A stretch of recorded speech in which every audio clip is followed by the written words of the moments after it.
बिहार के किसानों की मानो लॉटरी लग गई हो। पहले किसान सम्मान निधि योजना में 6,000 रुपए मिलते थे, यानी 2-2 हजार की साल में 3 किस्त। फिर नीतीश सरकार ने ऐलान किया कि अब बिहार सरकार भी किसानों को अपने कोटे से 3,000 रुपए देगी, मतलब 1-1 हजार का किस्त अगर आप जोड़े तो कुल 9,000। अब एक बार फिर से केंद्र सरकार ने किसान सम्मान निधि योजना में पैसा बढ़ा दिया है।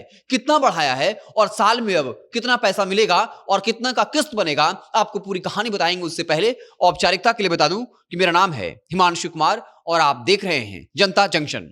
बता दें कि नीतीश सरकार ने हाल ही दिनों में यह ऐलान किया कि अब बिहार सरकार भी किसानों को 3,000 रुपए देगी, यानी 1-1 हजार का 3 किस्त। यानी मोदी सरकार कुल मिलाकर 6,000 रुपए साल में देती थी और नीतीश सरकार 3,000 यानी 9,000 हुआ। और अब एक खबर और आई है, अब केंद्र सरकार ने भी किसान सम्मान निधि योजना में 3,000 रुपए और ऐड कर दिया है। विधानसभा अध्यक्ष प्रेम कुमार जो है, उन्होंने ये बातें कही और ये बात कही कि केंद्र सरकार 3,000 रुपए और बढ़ाएगी। यानी अगर आप देखिए तो केंद्र सरकार कुल मिलाकर साल में 9,000 देगी और नीतीश सरकार 3,000 यानी 12,000। जहां पहले किसान सम्मान निधि योजना में किसानों को साल के मात्र 6,000 मिलते थे, अब एक किसान को साल में 12,000 रुपए मिलेंगे। तो मानो किसानों की लॉटरी लग गई हो। और ये बातें कही जा रही कि क्या बीजेपी और जेडीयू में एक तरह का कंपटीशन चल रहा है। पहले किसान सम्मान निधि योजना के तहत सिर्फ केंद्र सरकार पैसा देती थी, लेकिन फिर नीतीश सरकार ने इस बार के बजट में ऐलान कर दिया कि हम भी 3,000 रुपए देंगे। क्योंकि इसके पीछे की राजनीति यही है।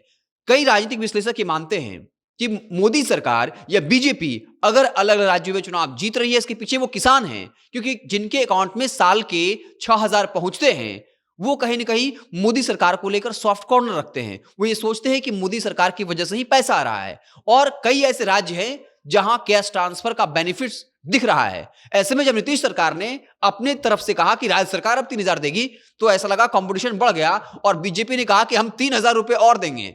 चलिए, कंपटीशन होता रहे, चाहे बिजनेस का कंपटीशन हो या फिर पॉलिटिशियंस का यानी पॉलिटिकल पार्टी का। फायदा अंततः जो है वो जनता का होता है। भले ही बीजेपी जेडीयू का अपना कंपटीशन हो, लेकिन आम किसान को क्या मतलब, उसको तो पैसा मिलेगा और साल के 12,000 रुपए जो हैं वो अब मिलने वाले हैं किसानों को। बता दें कि फार्मर आईडी कार्ड बनाना जरूरी है और बाकायदा फार्मर आईडी कार्ड के लिए सरकार भी लगी हुई है। इस बार 80 लाख लोग जो पिछली बार फायदा उठाए थे, 50 लाख लोगों का नाम नहीं जुड़ पाया था, लेकिन अब जो है वो अपना नाम जुड़वा सकते हैं। और एक प्रॉब्लम आई थी कि जिनके नाम से अपना जमीन हो उन्हीं का फार्मर आईडी कार्ड बनेगा, लेकिन अब नीतीश सरकार ने नियम में छूट दिया है और ये कहा है कि जरूरी नहीं कि वंशावली ही हो, माफ करिएगा, जरूरी नहीं कि जमीन अपने नाम पर हो, अगर वंशावली के नाम पर जमीन है फिर भी वो आसानी से फार्मर आईडी कार्ड बना सकते हैं। इन पैसों का फायदा आप लेना चाहते हैं तो आपको फार्मर आईडी कार्ड जो है वो बनाना पड़ेगा।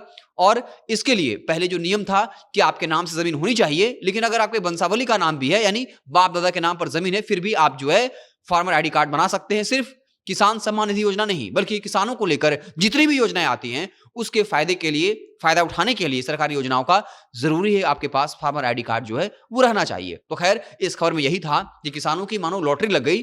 पहले मोदी सरकार तो देती ही थी 6,000 रुपए सालाना, फिर नीतीश सरकार ने 2-3 दिन पहले कहा बजट के बाद कि हम भी अब किसानों को 3,000 देंगे। एक बार फिर से अब मोदी सरकार जो है वो 3,000 रुपए और ऐड करके देगी, यानी कुल साल के 12,000 रुपए हुए। जहां पहले 6,000 मिलते थे, सीधा 2 गुना पैसा जो है अब किसानों के खाते में सीधा पहुंचेगा। आप देखते रहें जनता जंक्शन। अगर आप हमें फेसबुक पर देख रहे हैं, पेज को लाइक कर लीजिए, यूट्यूब को सब्सक्राइब कर लीजिए। बहुत बहुत धन्यवाद।